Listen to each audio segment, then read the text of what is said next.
Hello. You won't believe the morning. I was going to do this nice, relaxing painting thing live stream, right? And I went looking for me paints, and they were these watercolors, and I had a little set. I'll show you the set. Well, I'll tell you the annoying bit first. There's the little set. Isn't it nice? It was a very cheap set. But do you think I could find the darn thing? I tore the house apart looking for it. And if you've ever lost anything like that, you go looking all over the house. You end up having to clean the whole house. Look, it didn't get very clean. Look at that table over there. See that table? That is the other source of stress. I went, cleaned the room that I thought this was in. I have art materials in it, and I had a little side cabinet that had some art materials that I haven't used for a while in it, and I hadn't used these paints for a while. It was like a little bedside cabinet, and it has a little drawer, and then it has an underneath bit that opens up. I went looking in there, no sign of it. And then I said to myself, do you know what? That yoke is this little set. It's got a cloth cover on it, and things can go a bit mouldy in that room because it's not heated. And I said, I bet I was smart, and the last time I came across it, said to myself, okay, I'll move it to somewhere drier. So I must have put it in the living room. So I have over here, I have a big load of art materials in a kind of wheel around trolley thing, and it's got 3 tiers in it. Do you think it was there? No, pulled that apart, so not there. Looked all over the place, looked on bookshelves because I thought I might have slipped it in over, a big load of books. Not there either.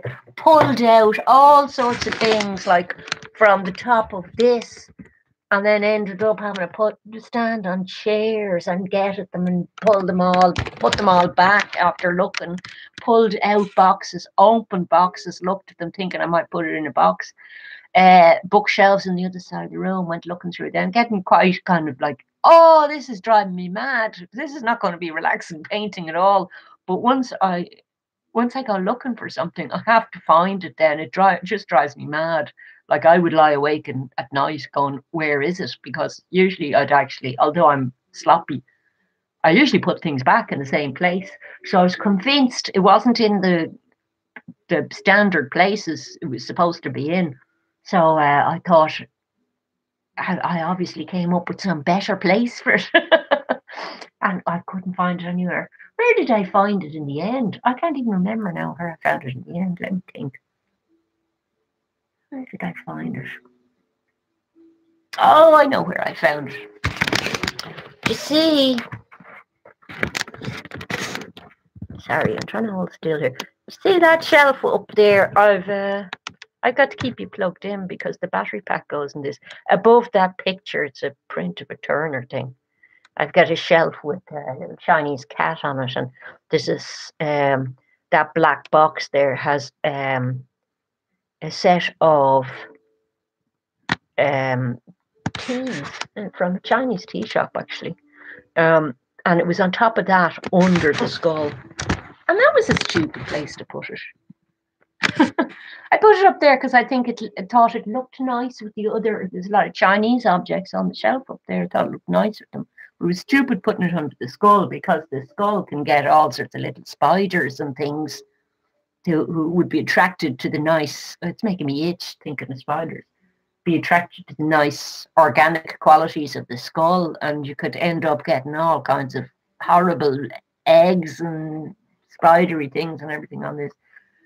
So anyway, I said, okay, found it, grand. We'll lay out all the materials.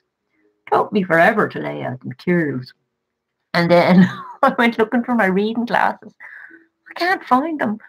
And I realised then I've pulled the house apart looking for the other thing. So some things have been tidied away. And I may have tidied away the glasses with the other things. So I had to untidy things and go through all the places I had been. Now I know that the glasses are, at least I always put them back in a glasses case unless they're beside the bed. And I did go in beside the bed and start looking around the backs of things and everything.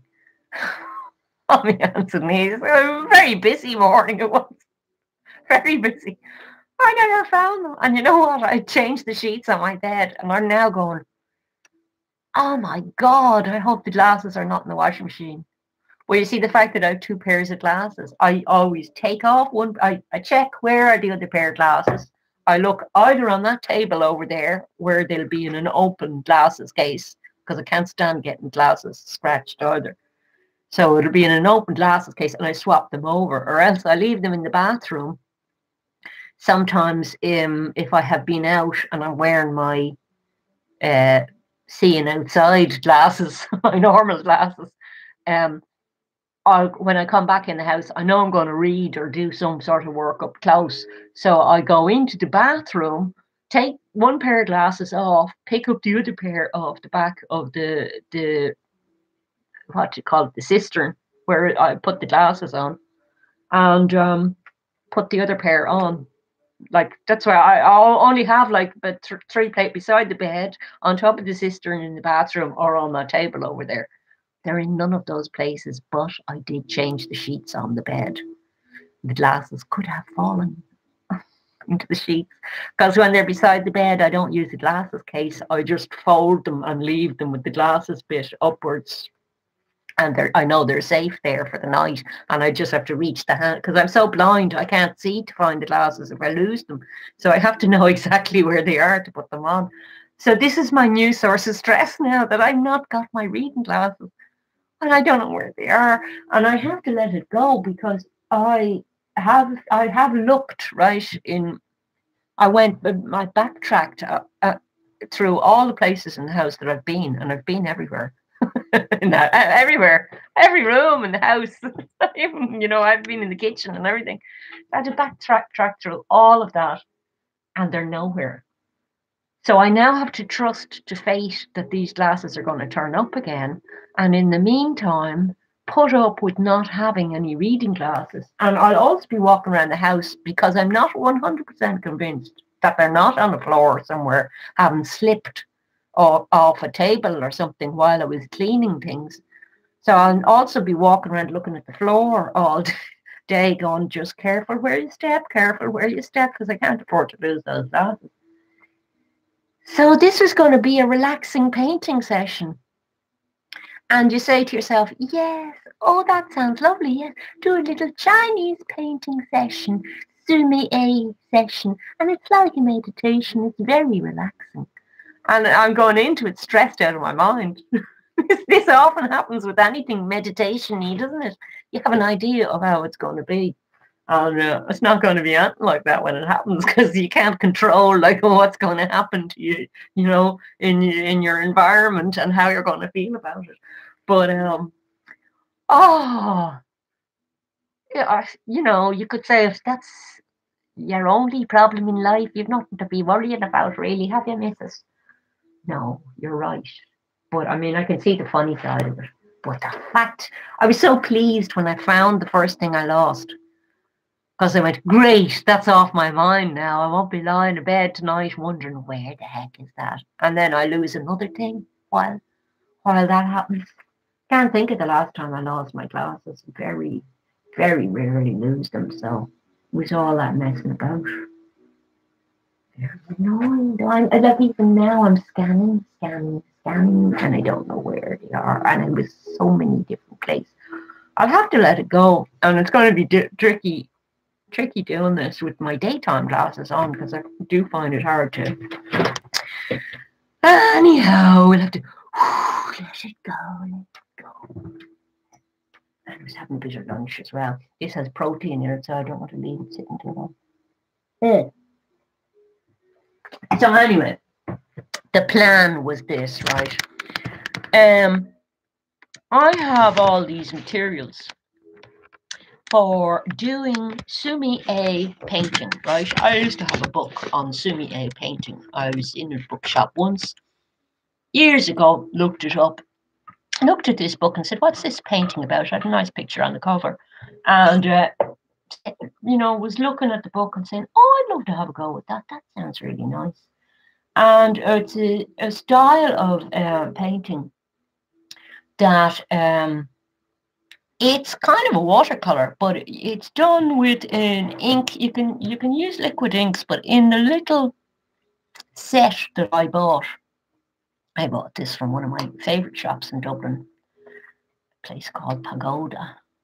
And they've all this stuff, you know, this is cheap quality stuff, but the thing that's good about it is you get your little ink block. I thought that was a stamper when I got it first. And I can't remember, did I buy this at the same time as the book, or I just saw this and thought, ooh, that looks exciting, and bought it because it was very cheap. But it comes with this block. This is a grinding block for your ink. And then this is the ink itself. And you get in the lid. This is so cute.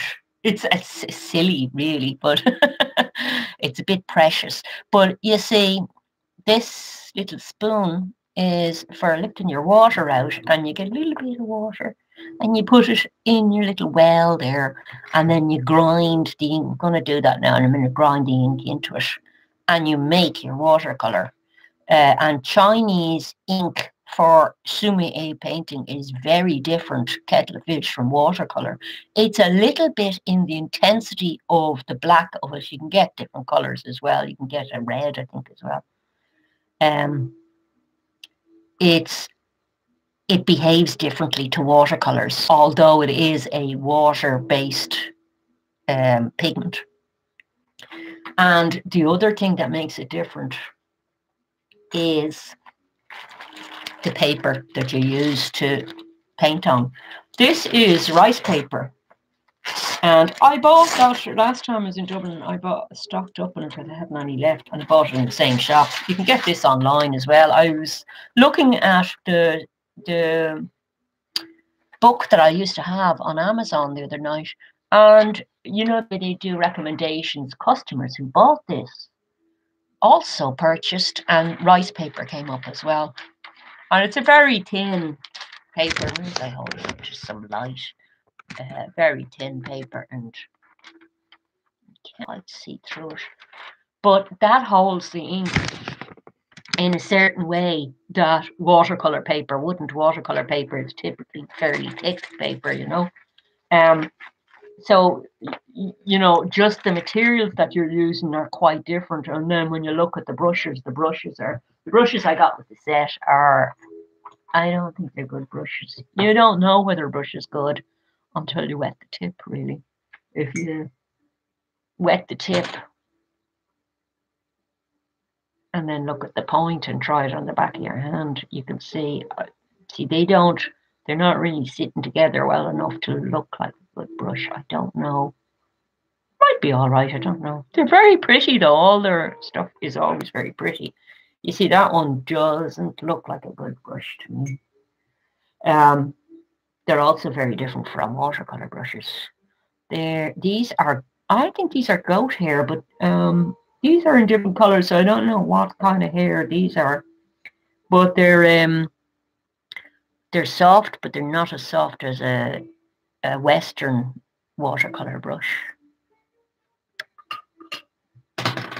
And that one I bought very cheap as well. That has a big glob of pigment of something in it. It must have been sitting in a container with something else. Don't know what it is. It's coming off though. The music is calming. The savage. I can never remember. Is it a breast or a beast? The music is calming this savage beast here a bit. I'm chilling out after my horrible experience before. See, I have to look over the glasses. This one is definitely a goat hair anyway. It's something, it's not oil paint, it's something slightly rubbery. Okay, let's see what the point of this one looks like. They're not as naturally shaped as other watercolor brushes. The other thing about them is you hold them completely different when you're doing the thing. There's a way that they have of holding them. I'm only a dabbler in this now. I haven't done this in ages. I'm kind of there's no point in being nervous about these things, is there? I'm not doing a demo. What I was going to do, you hold them like that, you see. I have seen people holding them like a standard brush like that. But the way that you're taught to hold them is actually like that, with your middle finger steadying the brush. So you're holding it in a more upright way, and you're drawing like that, and it's more of a whole arm thing than a finger kind of a thing, the way, or a wrist thing even. So like you see people making moves like this with them. But what I was going to do is look at tutorials and see, can I get a beginner's tutorial? I briefly looked at them last night, didn't go through the whole thing, but I saw a couple that I just clicked through them and went, oh yeah, that one might do me, might like that one, might like that one. And I thought that I'd show them to you or give you a link to them to see if you wanted to look at them, because they're kind of their beginner's tutorial for Sumi E. And it's very different. It's a very different way of painting for anybody that's used any kind of painting medium, include, that like acrylic or watercolor or anything where you mix water with it. This is a very different approach, or even from oil painting, because, if you're somebody who's painting a lot, the usual way to go about it is you might look at things for tips, and you might have learned from somebody how to do it, but you develop your own style, and you kind of invent your own kind of mark making and everything. But I thought with this stuff, the little bit that I did do those years ago, the brush strokes, there are a certain number of formulaic ways of doing brush strokes that you practice the same brush stroke over and over again until you get to the point where your muscle memory, if you like, takes over and you're not thinking it through. And that's where the meditative side of it is, because you kind of know what's going to happen in advance for some of it. I would say when you get really good at it and you become like a master at it, that there is a lot of invention in it and a lot of, a flow going on with it, that you're doing it, but you're doing a non-think in a way that's different from conventional painting. So the attitude going in is completely different.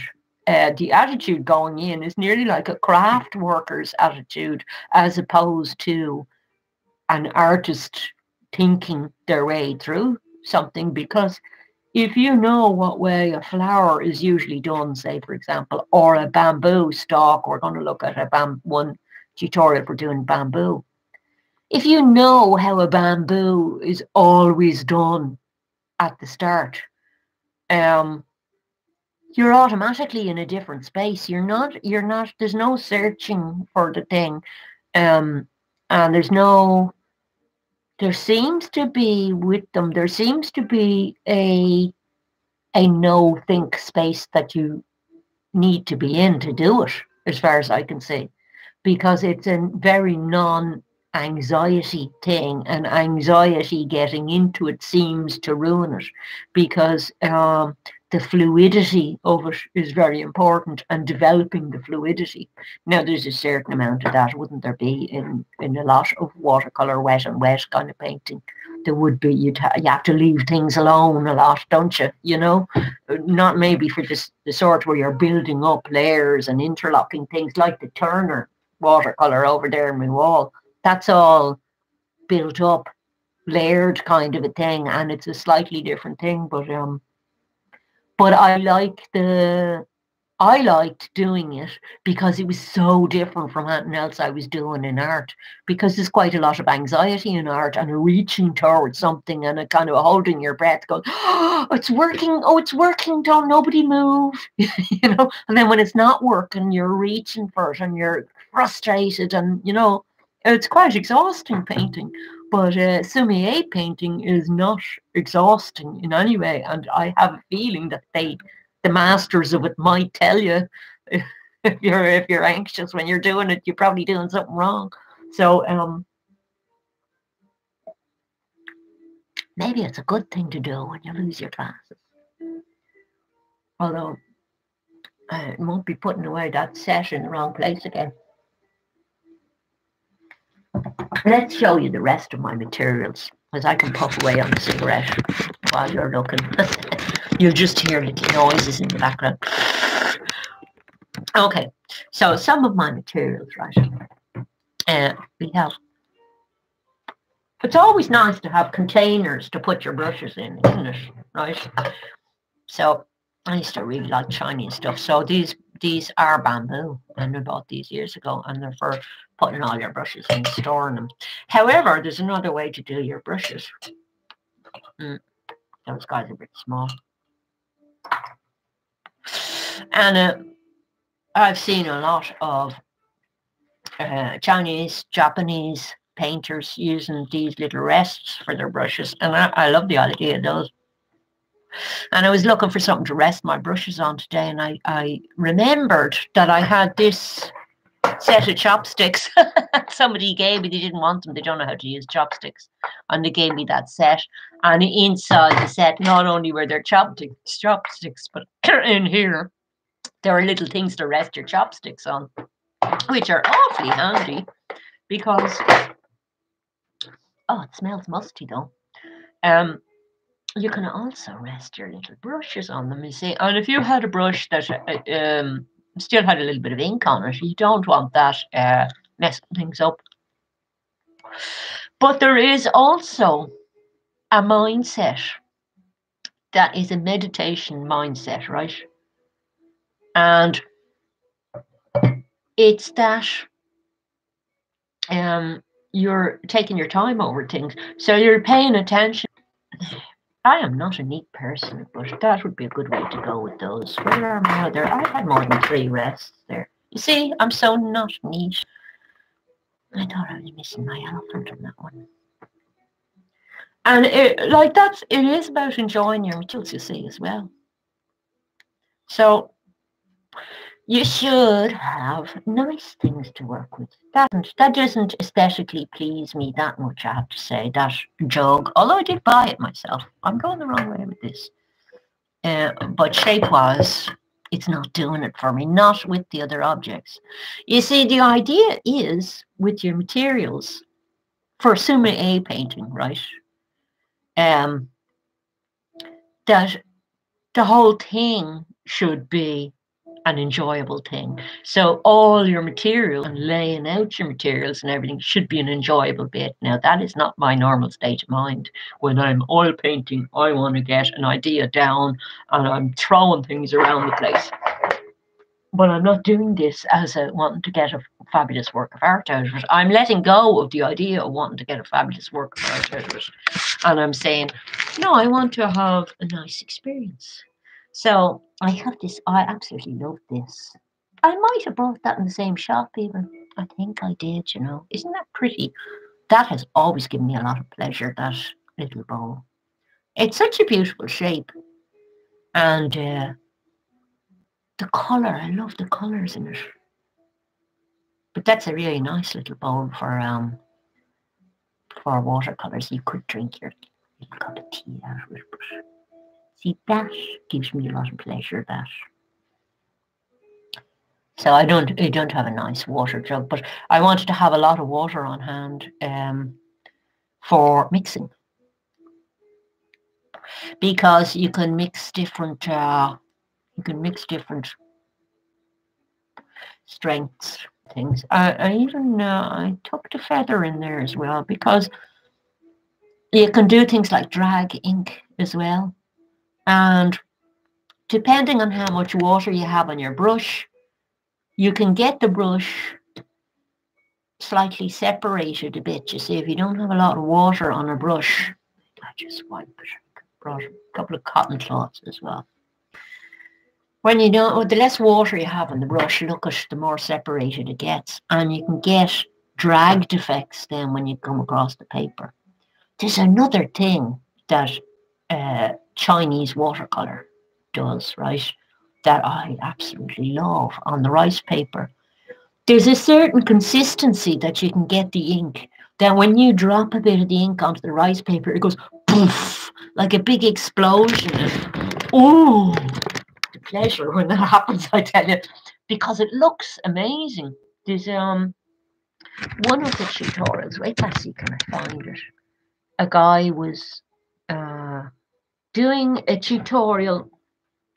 I have to get YouTube again. I should have lined these up beforehand, but with all the palaver about glasses cases and painting cases and everything, I didn't. So, but I did have the sense to play this, so I think I find it. I'm here rubbing my nose while I'm talking to you. I forgot I was on camera. I'm not itchy. Let's see, what have we got?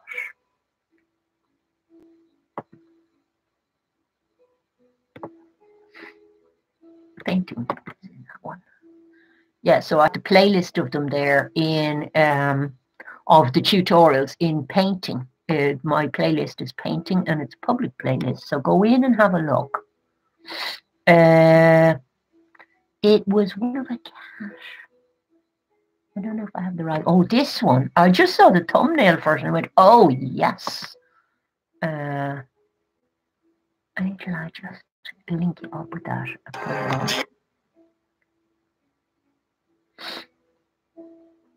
Just have a look at even the thumbnail for a minute, because you'll see the effect I'm talking about. Oh, it's gorgeous. I do like that. That's lovely. I haven't looked at that one yet, but I was so impressed with the thumbnail. I thought, oh yes, I'd like to go with that. That's the other thing, that the thing when you're starting, the thing that you're painting would not have to be there in front of you, because you're learning how to do brush strokes in a formulaic way. So you don't have to have like a setup on front of you with bamboos or with the cat or references to do them from, other than their brushstroke guide, or them saying, oh look, here's a painting and I'm going to show you how to arrive at this end result and show you what brushstrokes to do. In the books they have they actually have the brushstrokes all laid out, almost like a calligraphy book, that they show you where to start and end the stroke, and they show you what the stroke looks like when it's down on paper. So it's that formulaic. So that's one of them. I'm going to open up another window. I think I might do it just opening windows, because I was going to work with the tutorials, you see, and do it that way, because I wouldn't know how to show you how to do it, but it might be interesting to see me having a go at a tutorial as a beginner doing it. And I might not play the audio from the tutorial. I'll just sit there and have a go, but I'll tell you which one I'm starting with, right? So, with that in mind, I'll have a think about which tutorial I want to start with. I have about 4 or 5 of them there. I don't know which one I want first. I want an easy one. I had one bamboo, because I remember when I was learning, that's what I did. That's the first thing I usually learn. Virginia Lloyd Davis. Let's see if she's got anything that's... No, I'm not finding her very good, but let's see. I don't know why I picked her. There was something about what she was doing was... Yeah, she's all right. She's okay. It's not the one I was looking for, though.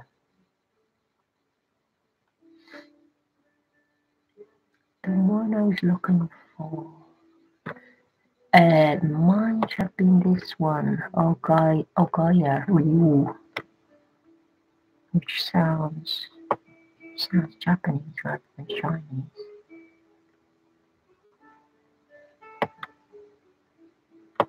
That was a very quick tutorial there.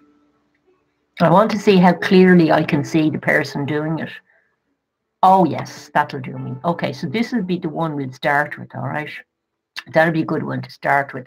Now, something I might do is, I'll just give you the person's name is Ogawa Ryu, which sounds Japanese to me rather than Chinese. I may be wrong, but it is a Japanese art as well as Chinese. I don't know if Sumi E is the Japanese name for it. And I think that Japanese stuff and Chinese stuff, to me, it looks a bit different in style.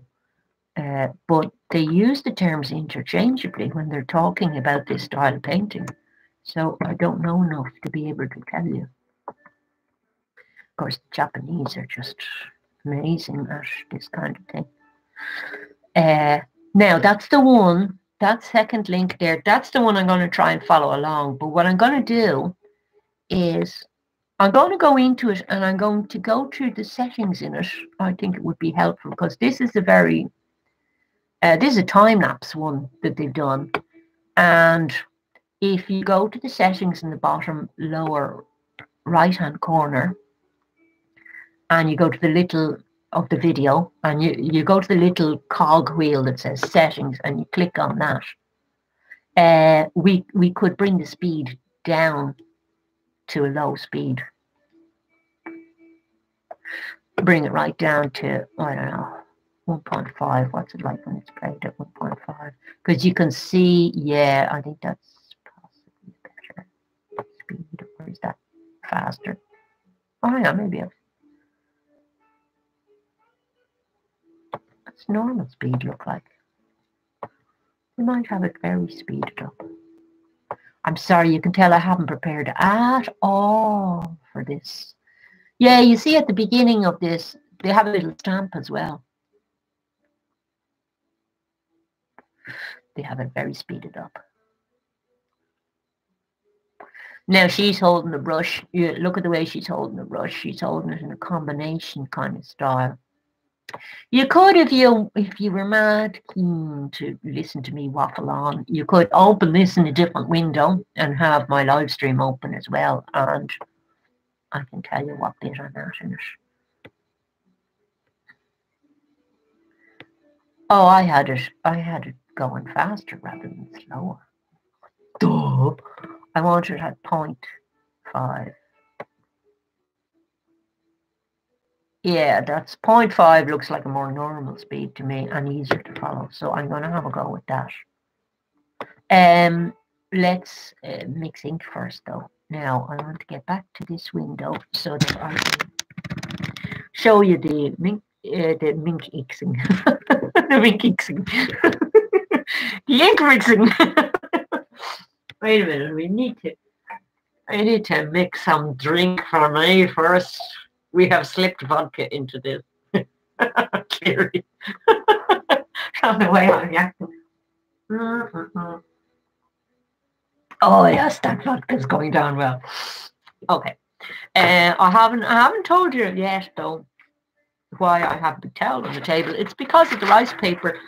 Felt is the thing that they recommend that you put under things, but you could have old newspapers or anything absorbent, a bit of cardboard or something underneath. Be nice to have something with white-ish background though, so that the color doesn't come through. The ink doesn't really stain things, so I don't mind using a white towel because I can throw it in the washing machine, just rinse it afterwards. It's no biggie, you know. But the stuff will bleed through, and we're going to mix the ink, all right? So let's do a little ink, and I want to make sure you can see this. So, do our little ink mixing ritual here. Let's do it the prescribed way, just for relaxation, right? We get to use our tea set. It's like a little doll's tea set. It's so cute. So, I'll have a little bit of water. Now, you see, in a way, that does look very fussy having a little tiny spoon, doesn't it? But when you get your ink, which way up did I have it the last time? That way. You just start grinding, right? It does not take much water at all to start producing what you want. Well, let's see how dark that's gone. We're going to do some test things. This would be a nice test sheet now. We're not stuck for the amount of rice paper we have. So we'll just see how thick this is now. You see the depth of the line there? So it's not a super black. Can you even see that? You see, looks terribly washed out to me. And I have I keep having to lean down. I can't see the screen properly, you see. I probably want to move in towards you a bit so you can see things. So I want to get that ink blacker. Now, if you had loads of different little containers, you can mix up different strengths of ink and, start, using different brushes and dropping them into different containers. But I'm just going to mix up one lot of ink that's reasonably dark. So you can buy this stuff in containers and things as well, ink bottles. But I think it's nice grinding it, to be honest. That's part of the nice thing. And you can see it getting blacker as you're doing it. Let's see how that's going. Let's see how dark that looks now. Yeah, see, you've got a nice dark line there. Look. I can't see a darn thing. I hope you could see it. Yeah, I can now. So that's nice and dark, isn't it? I don't know if I have enough ink. But we can always grind up more in a minute. I don't need a huge thing. I might do a little more than I have though, because I'm going to be here trying out a few different strokes. I'm going to add a third little thing of water. See, it doesn't take much water at all, does it? My other water container that I had over there in the lovely little blue jug, that was mainly for cleaning brushes more than anything else.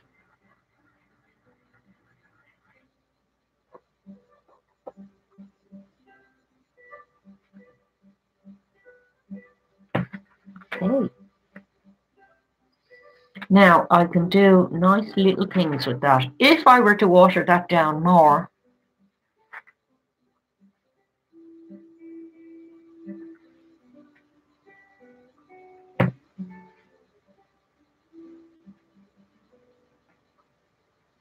it's actually behaving differently on this paper than it did the last paper I got. I thought this rice paper looked slightly different. Now keep adding in water and see what happens.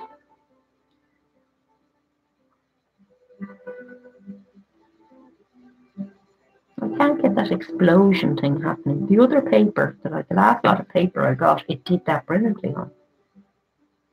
I don't know, it's probably different grades of rice paper as well. But you see the way, like, the more water you add, obviously. Okay. So we're going to try mark making here. And let's look at the way different brushes do it. Now, see that brush there? That was a dry brush. So it's all separated out, but that can make a lovely mark as well. Okay. You can imagine if that was a bamboo, a bit of a bamboo, that all you would have to do is come along with a different kind of stroke and do your little lines down it, and you've got the gradations down the bamboo. So that could work. But we'll have a look at the tutorial and start making marks. I just need a little bit more.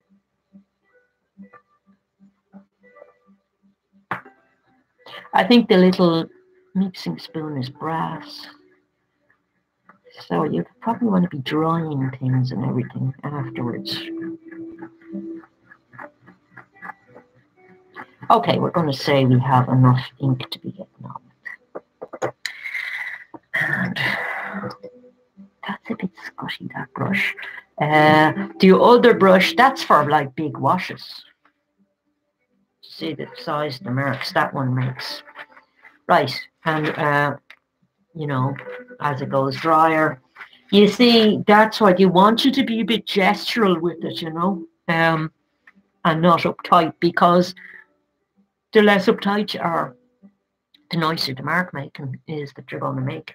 Let me get another bit of fresh bit of rice paper. I'm not super impressed with that rice paper. Maybe there's different grades or thicknesses or something. This is definitely thicker than the last one I had. It's not as responsive to the paint, either, I have to say.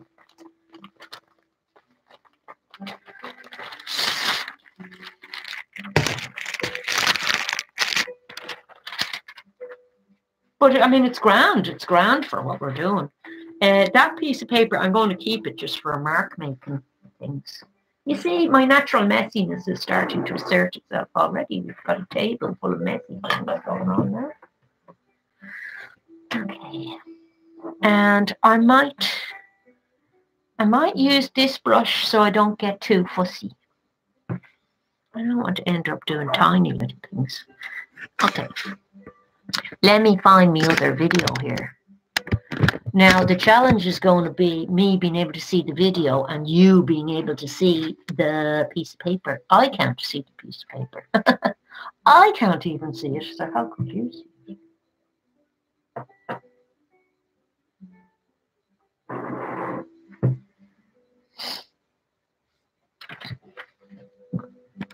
Okay.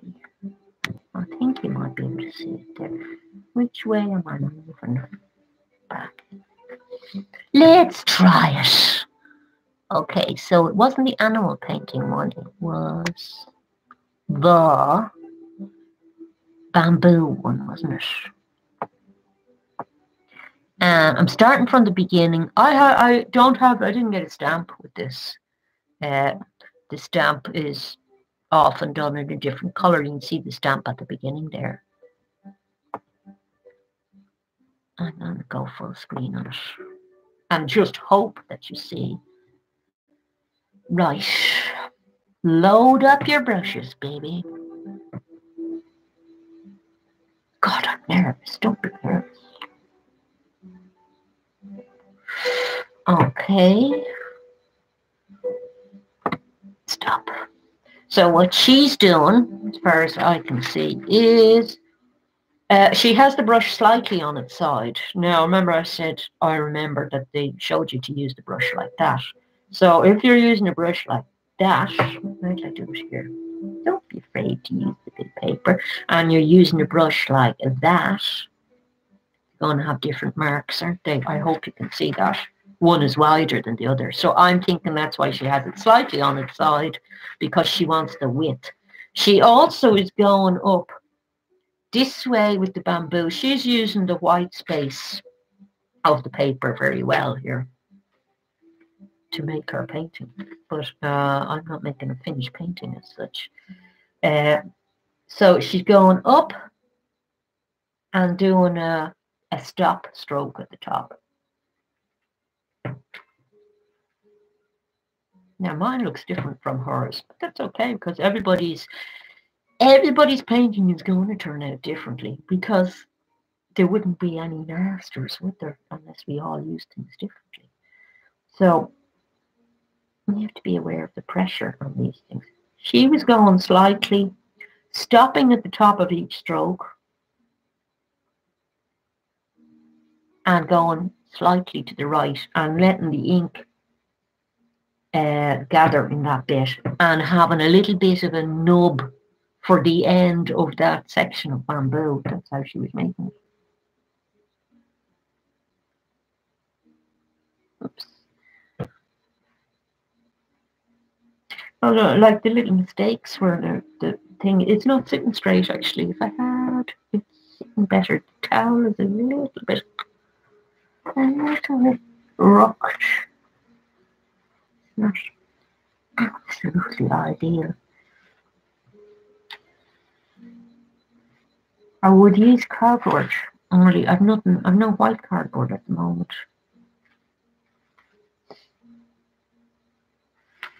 I would like it sitting better. Now I haven't reloaded yet. I want to see it going grey.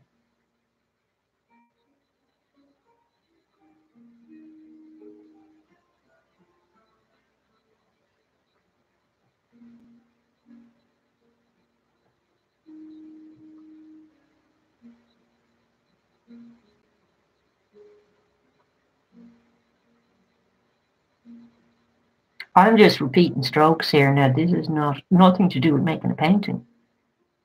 This would be a very unsatisfying painting because I've got all these parallel lines in it. I mean, satisfying would be, you know, if you have things going at an angle to each other like that. But I'm not, that's not what I'm trying to do here. I'm trying to live in each stroke, just be there for each stroke and be in it.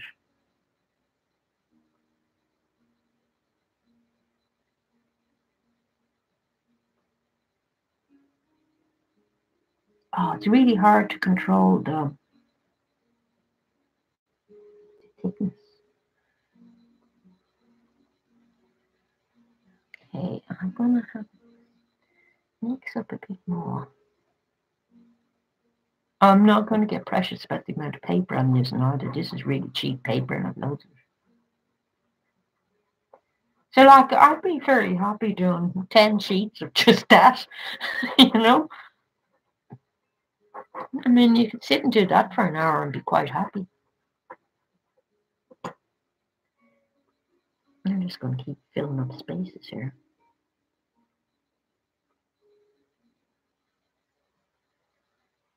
I can't give it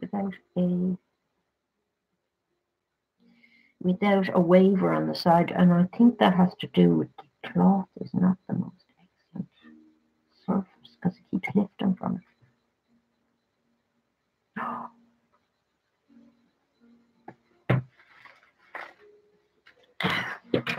Oh yeah, let's have more paper. I want to get rid of that seam, Brendan. That seam thing is not helping me, I don't feel. There, that might be better. Because there's a ruching happening there around that.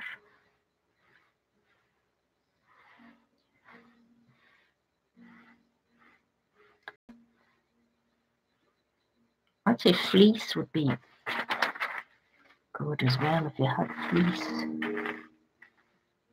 Tight again.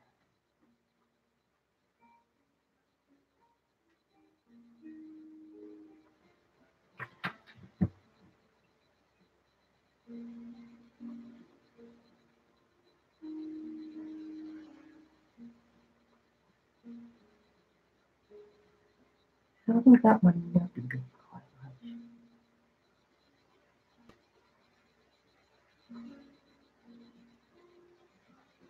There's definitely a pressure thing you have to do.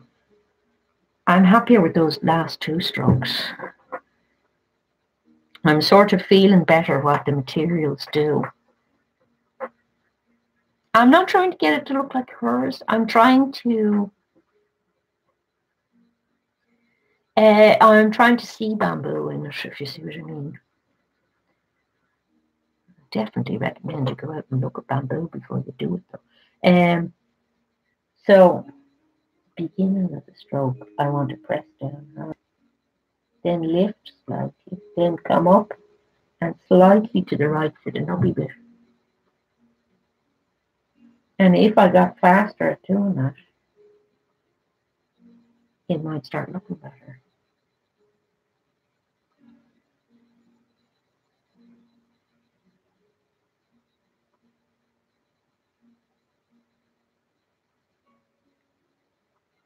This is basically all there is to learning how to do it. It's doing it well, isn't it? Doing it well is the problem. Okay. still have a lot of tension going on in my hand, which I shouldn't really.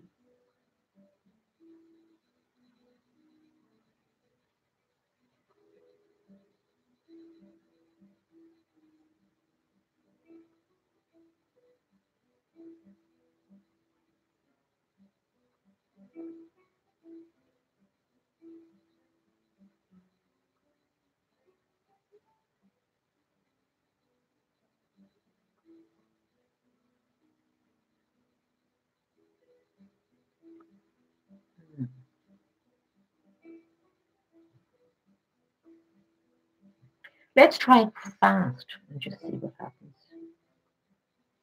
in a not caring way.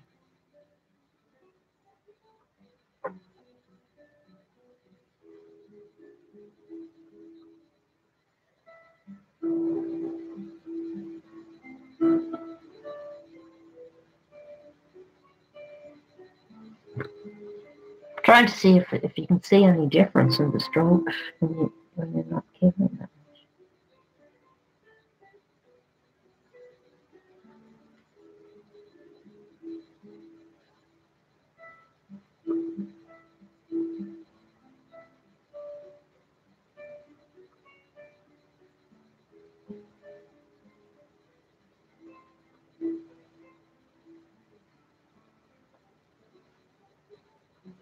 Maybe you've gone too far into the not caring mood. You see, already, you can see how, you can see how the meditation aspect of it is important, because I'm realizing that I'm caring so much that I'm going, oh, I'm disappointed in the results. And then the next line I go to do, it's worse when I think that. I have to let go of that. I'm not really not care at all. Oh, I'm getting more tense though. Because the minute you say to yourself, no, I don't care, you start caring. That's a sign that you care a bit too much. Okay, I'm gonna try and do the rest of the picture. We just finished this page. Do more mark. Enough of the practice. We're just going to make a picture.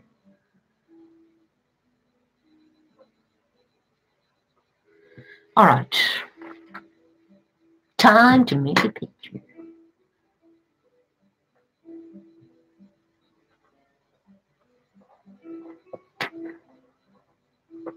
There's one in there. She had little birds on the bamboo. But I realized I was getting bored of making just that mark, so I want to get on to having a go at doing leaves as well, just to be making a different kind of a mark, so that the boredom doesn't. I don't get trapped in this resentful attitude of boredom doing that bit. So let's have another piece of paper. I'll replay the bit of the video where she's just done the first bamboo bit going across the page, and then we'll look at if she throws together a few owl leaves. Is there a better side? Yeah, there's two sides to this. I don't know whether I'd be better on the rough side. Which side was I using? I was using the smooth side. I don't remember my last paper being like this. Okay, so we try using the rough side. I shouldn't be stacking them like that, but I don't care about the results enough to let them dry naturally. So let me go back and follow her as she's doing it.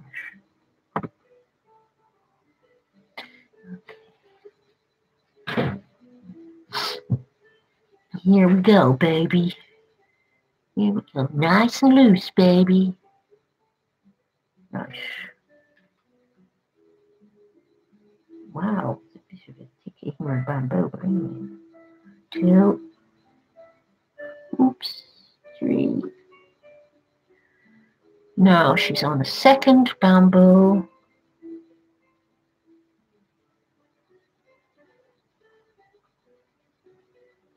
Oh, and this one's going to curve. I have these going out of the picture. Mine don't have as nice a curve as hers, but let's see where we go next. She's using a different brush. That's a nice brush. Oh my goodness. Now she has that one really very far on the side because she's making a big bamboo. Whoa. And in fact,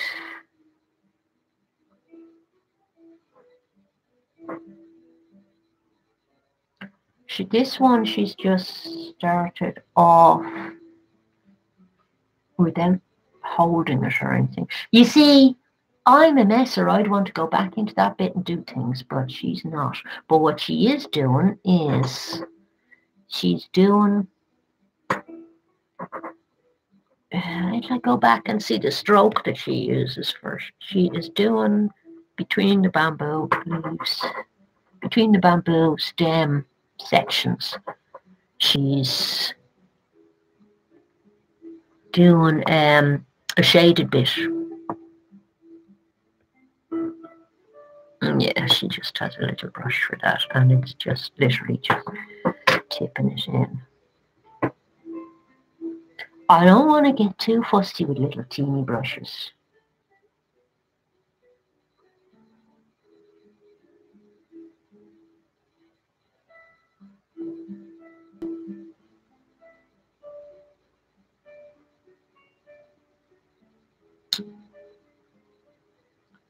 I ain't impressed with myself, but what can you say? Right, okay. Well, we're learning.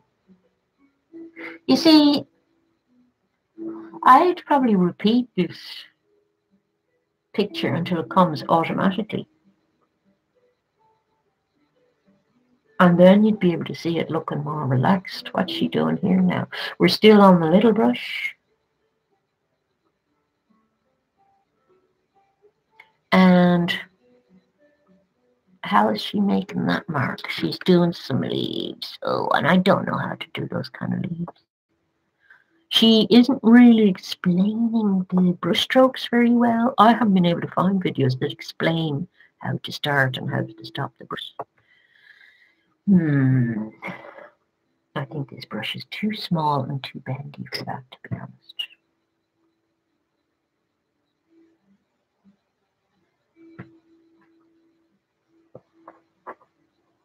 She did a moving forward and moving back gesture on that, though. I must try and find a better video.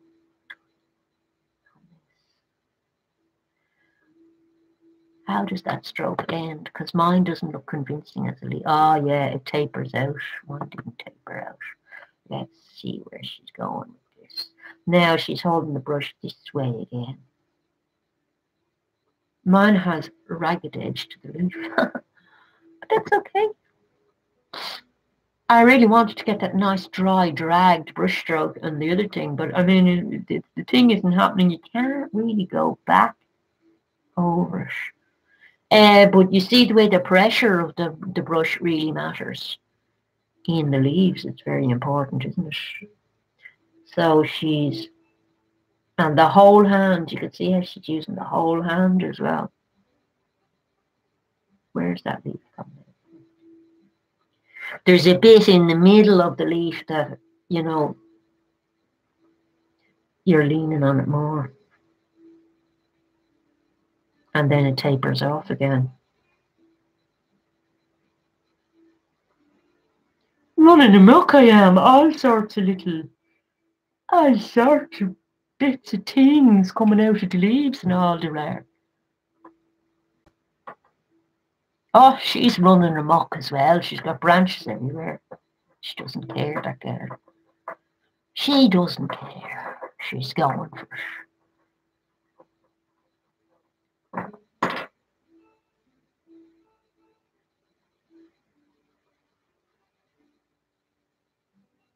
Yeah, oh, I keep going back over the same bit. I'm so naughty like that. I shouldn't be doing that.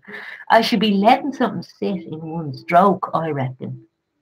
Because you do not see them going back over to correct strokes. You definitely don't see a lot of that with them. Oh, no. They just let the thing be. Trying to hold the thing properly. I can see though why they need that angle.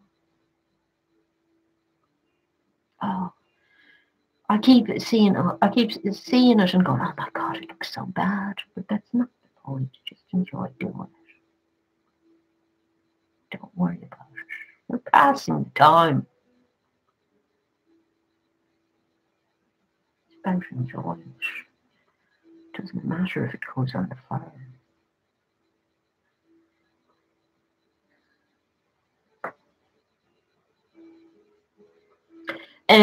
You can see in her tutorial too how they got stuff that's kind of foregroundy stuff in a darker. Ooh, that leaf turned out sort of nice. Let's see, can we do that again? Because I liked the.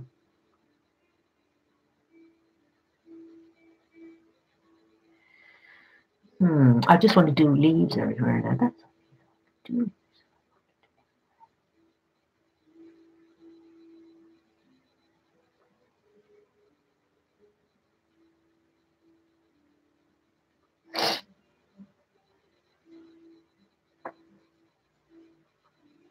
So understanding what way the leaves go, but I don't know what way they go. I'm having more success when I'm dragging the whole arm down. Is that dark enough? I want a really dark bit for the foreground. I'm sort of ignoring her to a certain extent now. Now that I'm kind of understanding have I got this in the right end? Now that I'm sort of understanding that particular brushstroke a bit better, I can ignore some of what she's doing.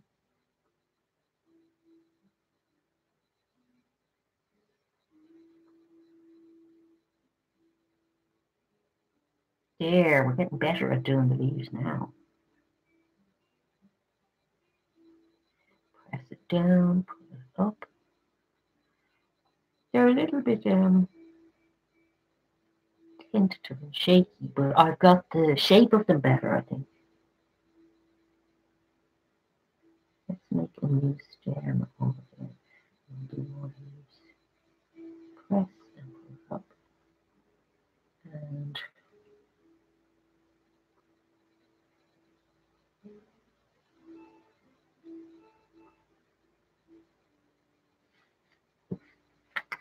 I want something else foregroundy here.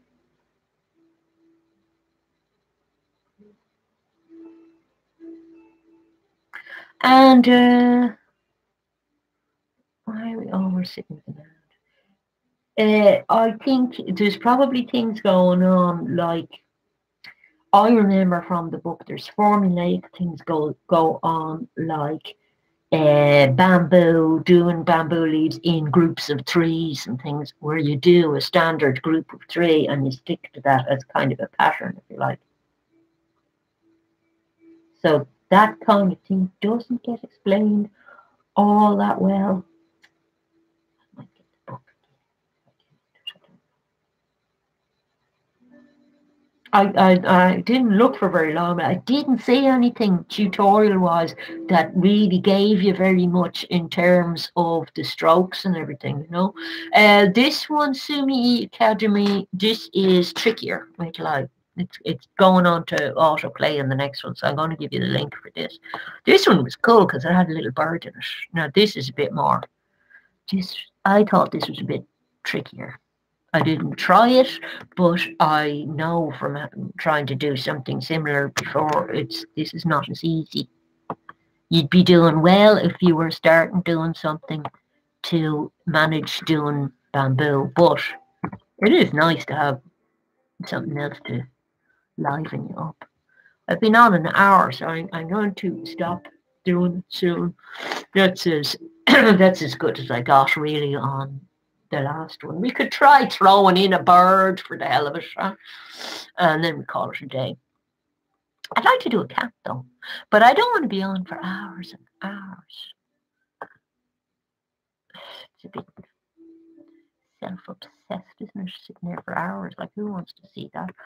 And your man is starting off with the birds one with the bamboo as well. So you can see a different person's style doing the bamboo, which is nice. They're very relaxing videos to just watch.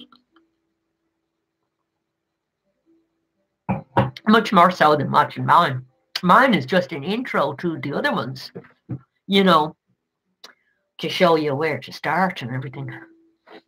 He is doing some fine little lines there. I really like them. I want to do some little lines. I'm just going to keep using the same.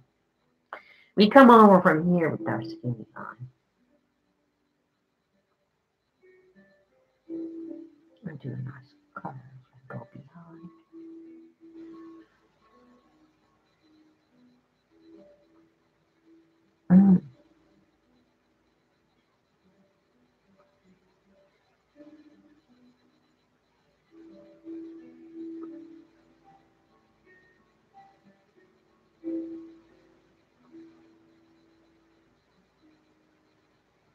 We could sit a bird on there, I'd say. We could.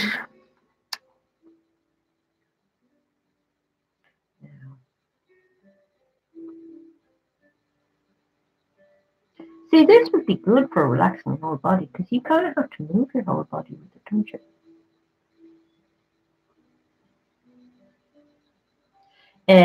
I would say it would be accurate to say negative space is very important in this kind of painting.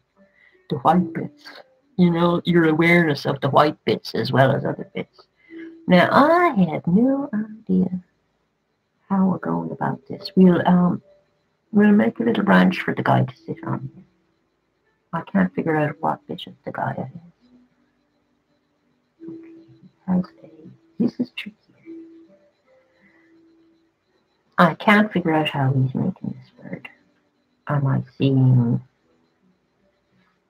which bit of the bird am I seeing? Oh, is this his tail? This is his little tail. Oh look, he's almost bird-like already. Tweet, tweet. Oh, what is that little wing coming up? I need to know what the thing is before I make the mark. Oh, that's the wing.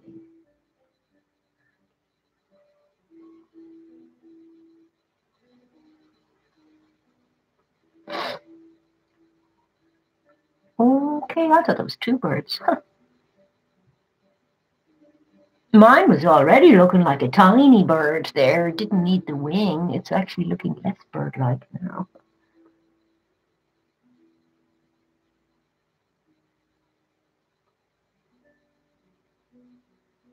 Some things are in the wrong place for what I'm doing. Not to worry. It can be three birds.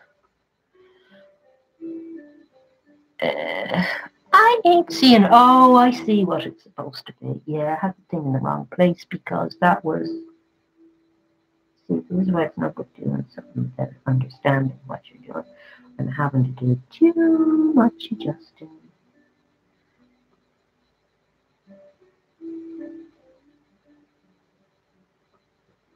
And he has watered down a bit.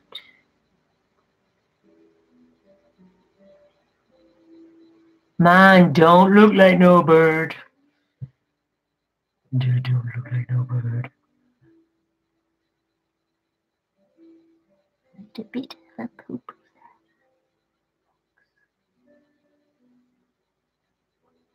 And now a leaf I might be able to manage.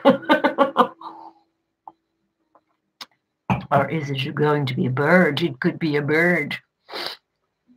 I don't like that bird's wings, though. He doesn't feel very birdy to me. I actually preferred the other one that I did. That was not a bird, but felt like a bird. With the little tail.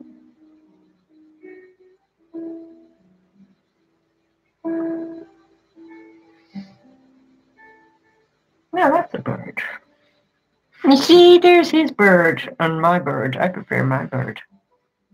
Just because it feels more bird-like to me. I don't like the detail of the wing that he did. It's a bit... It doesn't make me happy. Let's just say it doesn't feel like the bird's round my way. Right, she's throwing a lot of leaves in here, but we have millions of leaves already, so we're happy to leave it. Let's have a look at the pussycat for the house. And then we call it a day. Because time is getting on.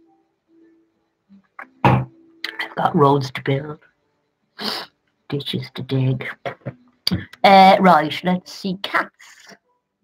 Just to be fun. This is a different cats one. I'll give you the link. As I say, they are on a painting playlist. Share. I like that Sumi E Academy. I think the standard of what they do is good. As I say, I don't think they give you as much in the way of how to go about the brush strokes as they could. I think you'd get that better from books. There was one guy I came across, showed you a book that he had, but he didn't. He didn't give you the tutorial. They're no fools. They want you to get the books, you see. You might be able to find something online, but in my brief look last night, I didn't find anything very specific. Now, let's have a look at what we have cat-wise. These cats weren't the prettiest, but I did show you how to, how to construct them. Oh yeah, what happened as a result of using the different side of the paper? I do think it did go better on that side of the paper, I think. So what side was I using? The upper side. It had a bit of tooth on it and it gripped it better. So he's just doing a curly bit. Let's use our rest again.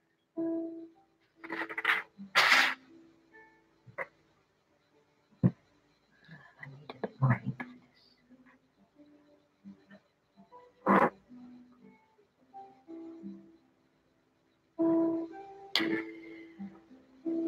Right. Can't remember which end I was using last time. I am sorry I can't get the ink to do that lovely bloom thing that it did on the other cat painting, because I've definitely managed to get it to do that. Last time I was using rice paper. I suspect it is the paper I'm using. Right, so head, and then he did body. I didn't find the strokes on this one particularly.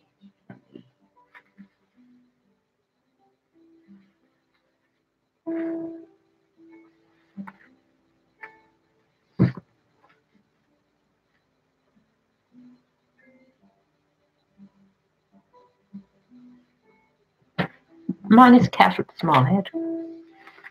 I like to have it a cat licking his paw, actually. I like the way that leg is. You have to sort of see the qualities of what you actually did. It's not going to work out the same as theirs, but how can I do him licking his paw? No, it looks like he wants a paw to do something. Oh, I know.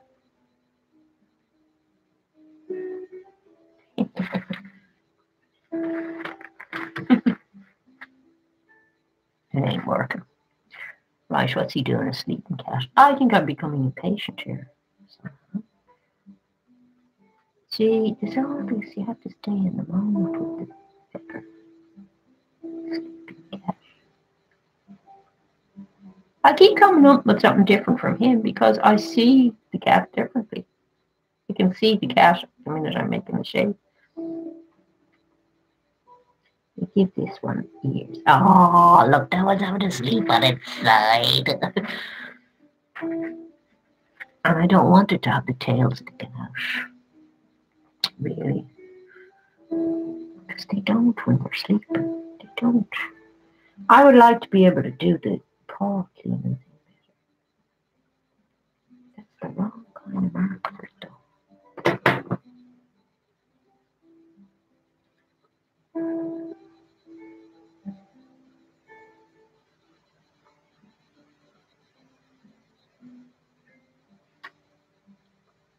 So I'm going to do versions of that bamboo one.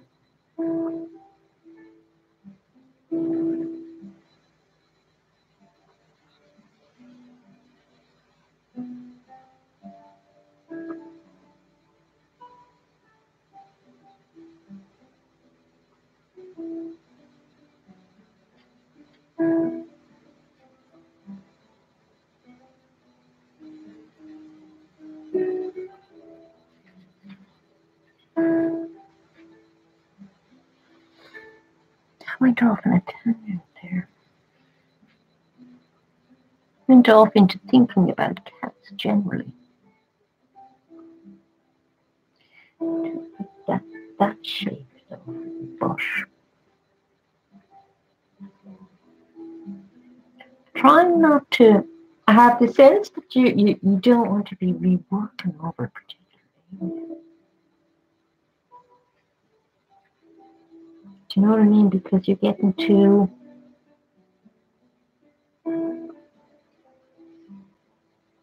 I'm getting too.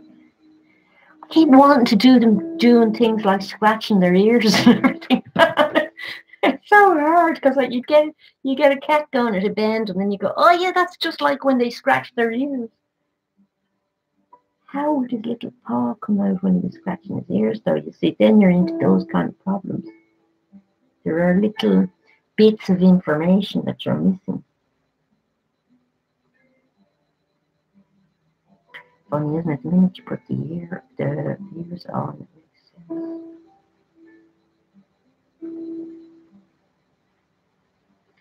Cat's elbows. How would you go about doing those?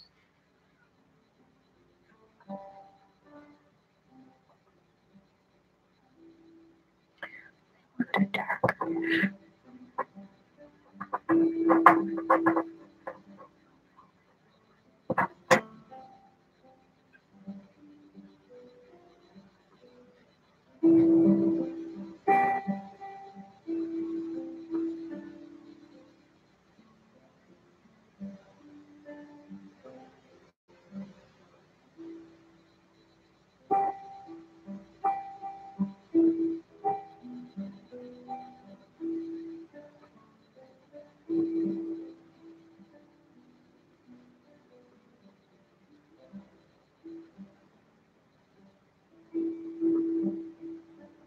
I keep trying out different angles for my arm and things.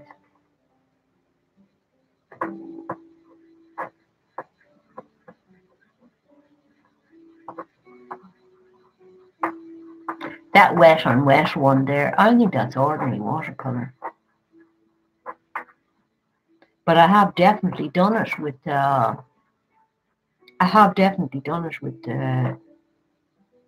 with Sumi E stuff before.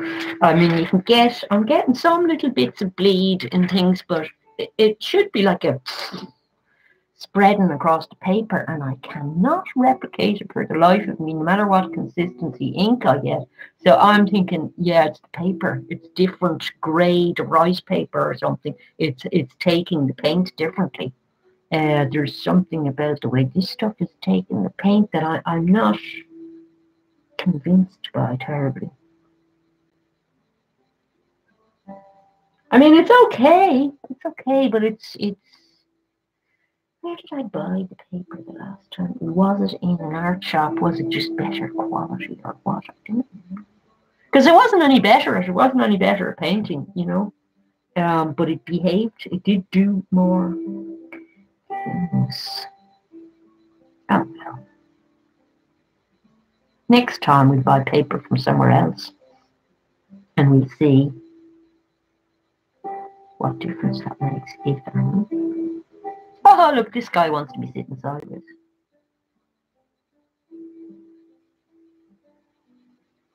I do like doing the cat ones because the minute you make a curve, you see a cat in a position and it suggests the rest of the cat, but you would have to be somebody who is already a painter to see the rest of it. And like, I'm even not getting positions good, you know what I mean? You'd have to be very, very familiar with how to do it, because that is like a cat. To me, that's like the way a cat sits, all neat, you know. Right, I'm going to call it a day and have a look at some of those videos and see what you think. Because I've been on ages. There's only so much you can take. Oh, here's the manual, the one with the manual. I'll just give you a link to this before I go. Your man is trying to sell this manual, but just you can see the kind of things that they show in it and how to make the brush strokes and everything. And I think they're good for a pedantic type like me. I don't know how you would learn it properly without having some sort of a manual like this. I don't think you would. You're only just having a go and you're not really getting the concept of it without seeing very exactly how the strokes are made. Not I don't think. This is why I'm having a bit of difficulty with the videos actually for that reason. But they are, they're a nice starting point for trying something out. See if you're interested in. That's what I wanted to do on my channel. Try out loads of different things, and show people me trying them out. And then you'd say, "Oh yeah, well she's rotten at it and she's having a go." So I might have a go. Okay, well, thank you for joining me, and I hope you enjoy looking at other people's YouTube videos. Uh, the music for this, if you liked the music, I think I have it on the same playlist. I'll find it for you. This was a copyright-free classical guitar with all sorts of different tunes on it that are now out of copyright, I suppose, and that's why they can. I can put them online. Yeah, I'm going to probably play around with this a little bit longer. Then I'm going to go to the gym and make myself have a workout. Thank you for joining me. Bye.